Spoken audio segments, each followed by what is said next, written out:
नमो बुद्धाय मित्रांनो, आपल्या सर्वांचे आपल्या मनपसंत चॅनल मन शांतीवर स्वागत आहे.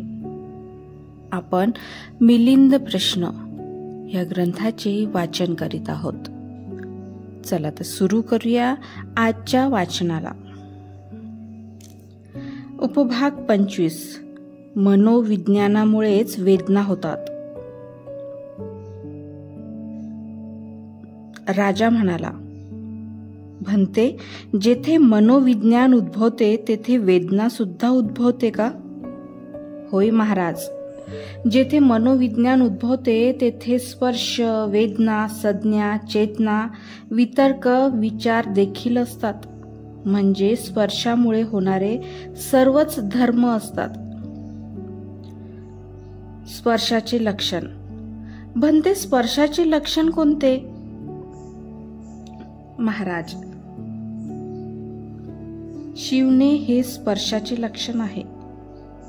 भन्ते, उदाहरण देऊन समजून सांगावे. महाराज, 2 मेंढे टक्कर घेतात. त्यापैकी एक मेंढ्यास चक्षु व दुसऱ्या मेंढ्यास रूप असे समजूया आणि त्यांच्यात झालेल्या टक्करीस स्पर्श समजावे. भन्ते, पुन्हा उदाहरण देऊन समजून सांगा. महाराज, कोणी मनुष्य टाळी वाजवतो तेव्हा त्याच्या एका हातास चक्षु तर दुसऱ्या हातास रूप समजावे. दोन्ही हाताच्या मिलापास स्पर्श समजावा. भन्ते, कृपा करून आणखी उदाहरण देऊन सांगावे. महाराज, कोणी एक मनुष्य झांज वाजवीत आहे. त्यापैकी एका झांजेला चक्षु तर दुसऱ्या झांजेला रूप समजावे आणि त्या दोन्ही झांजातील परस्परांच्या टकरावास स्पर्श समजावा. भन्ते, तुमचे कथन अगदी योग्य आहे. भन्ते, नागसेन, वेदनेचे लक्षण काय बरे? महाराज, अनुभव करणे हेच वेदनेचे लक्षण आहे. भन्ते, कृपा करून पुन्हा उदाहरणाने समजून सांगा. महाराज, एखाद्याने राजाची सेवा केली असता त्यावर खुश होऊन राजाने त्याला एखादे मोठे पद दिले. हे पद मिळाल्यामुळे तो आता ऐशोआरामात राहत आपले जीवन घालवित आहे. तेव्हा त्या मनुष्याच्या मनात आले की प्रथम मी राजाची सेवा केल्यामुळेच राजाने मला एवढे इनाम दिले आणि मी एवढे ऐशआरामाचे जीवन भोगत आहे. त्याचप्रमाणे एखाद्या मनुष्याने आपल्या पुण्यकर्माच्या प्रतापाने मृत्यूनंतर स्वर्गगतीचा लाभ करून घेतला आहे. तो तेथे 5ही कामगुणांचा उत्तम रीतीने उपभोग घेत आहे. तेव्हा त्याच्या मनात असा विचार आला की मी पूर्वी पुण्य कार्य केले म्हणूनच या दिव्य अशा 5ही कामगुणांचा उपभोग घेत आहे, असा तो अनुभव करतो. महाराज, याप्रमाणे अनुभव करणे हे वेदनेचे लक्षण आहे.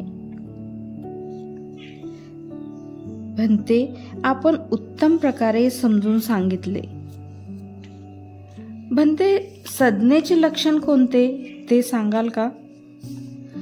महाराज, ओळखणे हे संज्ञेचे लक्षण आहे. जसे हे निळे, हे पिवळे, हे लाल, हे शुभ्र आणि हे केसरी रंगाचे आहे असे ओळखणे संज्ञेचे लक्षण आहे. भन्ते, उदाहरण देऊन समजावून सांगा. महाराज, एखाद्या राजाचा खजिनदार कोठारात जाऊन निळ्या, पिवळ्या, लाल, शुभ्र व केशरी अशा रंगाच्या राजोपयोगी ज्या ज्या वस्तू त्याच्या नजरेस पडतील त्या ओळखतो व ह्यावर राजमान्य चिन्ह आहे अशी त्याला जाणीव होते. म्हणून त्यास राजरंगाची संज्ञा मिळत असते. याप्रमाणे ओळखणे हे संज्ञेचे लक्षण आहे. भन्ते, आपण अगदी बरोबर सांगितले. पण म्हणते नागसेन, चेतनेचे काय लक्षण आहे? महाराज, समजणे व तयारी करणे ही चेतनेची लक्षणे आहेत. उदाहरण देऊन सांगावे. महाराज, एखाद्याने विष तयार करून स्वतः प्यायला व दुसऱ्यास देखील पाजतो. त्यामुळे स्वतःही भोगतो व दुसऱ्यासही दुःख भोगावयास लावतो. याप्रमाणे स्वतः असले वाईट कृत्य करतो व दुसऱ्यांना देखील वाईट कृत्य करण्यासाठी चेतना देतो. त्यामुळे स्वतः मृत्यूनंतर नरकात दुर्गतीला जातो व दुसरा देखील त्याच्या शिकवणुकीमुळे दुष्कृत्य केल्यामुळे मृत्यूनंतर नरकात दुर्गतीला जातो. कोणी मनुष्य महाराज तूप, लोणी, तेल, मध व साखरयुक्त पेय पदार्थ तयार करून स्वतः पितो व दुसऱ्यास देखील पिण्यासाठी चेतना देतो. त्यामुळे स्वतः सुखी होतो पण दुसऱ्यासही सुखी बनवितो. महाराज, याप्रमाणे पुण्यकृत्य करून स्वतः मृत्यूनंतर सुगती प्राप्त करतो व दुसऱ्यास देखील त्यांच्या पासून चेतना होऊन पुण्य करून सुगती पद गाठतो. याप्रमाणे हे महाराज, पापकृत्यामुळे दुर्गती व पुण्यकृत्यामुळे सुगती लाभते असे समजणे, त्यासाठी तयारी करणे हीच चेतनेची लक्षणे होत. भंते, आपण उत्तम रीतीने समजावून सांगितले. विज्ञानाची ओळख. भंते, विज्ञानाचे लक्षण कोणते ते सांगाल का? महाराज, जाणून घेणे विज्ञानाचे लक्षण आहे. भंते, कृपा करून समजावून सांगावे. महाराज, कोणी शहराचा रक्षक अशा चौकात बसतो की चारही दिशांनी येणाऱ्या जाणाऱ्या लोकांवर तो नजर ठेवू शकेल. जी गोष्ट चहूबाजूंनी देखरेख करणाऱ्याची, तीच गोष्ट महाराज डोळ्यांनी पाहण्याची, विज्ञानाने जाणून घेण्याची, कानाने ऐकण्याची व ते विज्ञानाने जाणून घेण्याची, नाकाने सुगंध घेण्याची व ते विज्ञानाने जाणून घेण्याची, जिभेने आस्वाद घेण्याची व ते विज्ञानाने जाणून घेण्याची, शरीराने स्पर्श करण्याची व ते सुद्धा विज्ञानाने जाणून घेण्याची, जे धर्म मनाने अनुभव करतो ते देखील विज्ञानाने जाणून घेण्याची आहे. याप्रमाणे हे महाराज, जाणून घेणे हे विज्ञानाचे लक्षण आहे. भंते नागसेन, वितर्काचे लक्षण कोणते? महाराज, हेतुसिद्धी हे वितर्काचे लक्षण आहे. भंते, कृपा करून उदाहरणाने सांगावे. महाराज, एखाद्या रंधाराने लाकडावर चांगले नक्षीकाम केले, त्यावर जोडपट्टी देण्यासाठी वितर्क करतो. कारण कौशल्यापूर्वक जोडपट्टी देण्याचा त्याचा निर्धार असतो. म्हणून हेतुसिद्धी हे वितर्काचे लक्षण आहे.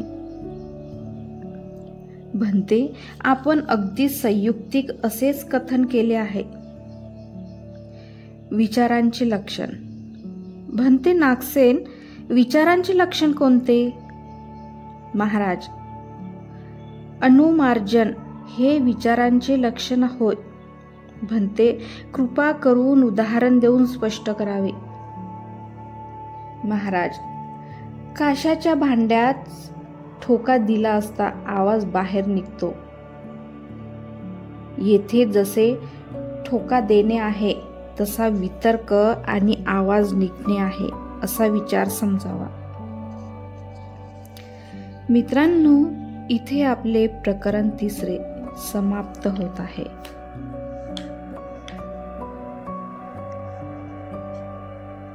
उपभाग 26. एकदा एकत्र आलेले स्पर्शाधिक धर्म वेगळे होत नाहीत. राजा म्हणाला, "भंते, स्पर्शाधिक धर्म एकत्र मिळून गेल्यानंतर त्यांना वेगवेगळे करून दाखविता येईल का? जसे हा स्पर्श, ही वेदना, ही संज्ञा, ही चेतना, हे विज्ञान, हा वितर्क आणि हा विचार असे सांगता येईल का?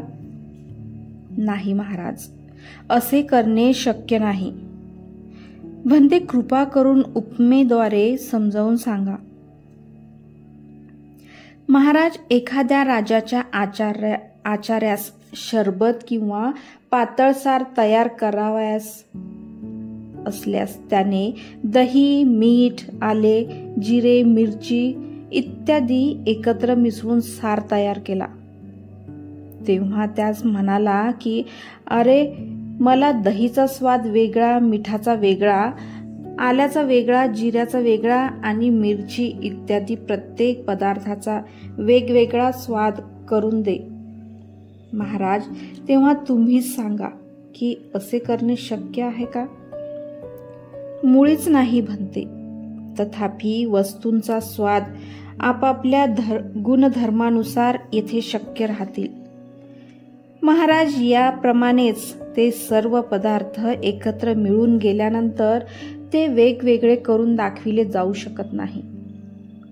छान भंते, फारच छान. खारेपणा आणि भारीपणा. स्थवीर म्हणाले, "डोळ्यांनी पाहून मीठ ओळखणे शक्य आहे का महाराज?" "होय भंते, ओळखणे शक्य आहे." महाराज, जरा विचार करून उत्तर द्यावे. भंते, तर काय मीठ जिभेने ओळखले जाते? "होय महाराज, जिभेनेच ओळखले जाते." भंते, सर्व तऱ्हेचे मीठ जिभेनेच ओळखले जातात. भंते, जर असे आहे तर बैलगाडीत भरून का बरे आणले जाते? केवळ मीठच आणावयास पाहिजे, पण त्याबरोबर गाडीभर मिठाची चव न घेता का बरे ती चव आणावी? महाराज, केवळ मीठ आणणे शक्य नाही, कारण खारेपणा व वजन दोन्ही एकत्र मिळालेला असतो आणि ते अशा रीतीने की त्यास वेगवेगळे करता येणे शक्य नाही. महाराज, आता तुम्हीच सांगा की मिठाचे मोजमाप तराजूमध्ये करणे शक्य आहे का? "होय, तसे करणे शक्य आहे." "नाही महाराज, मिठाचे मोजमाप तराजूमध्ये करीत नाहीत, तर त्याचे भारीपण तराजूने मोजून काढले जाते." "होय भंते, आपण अगदी बरोबर सांगितले." मित्रांनो, आजचे वाचन आज आपण इथेच थांबवूया. धन्यवाद.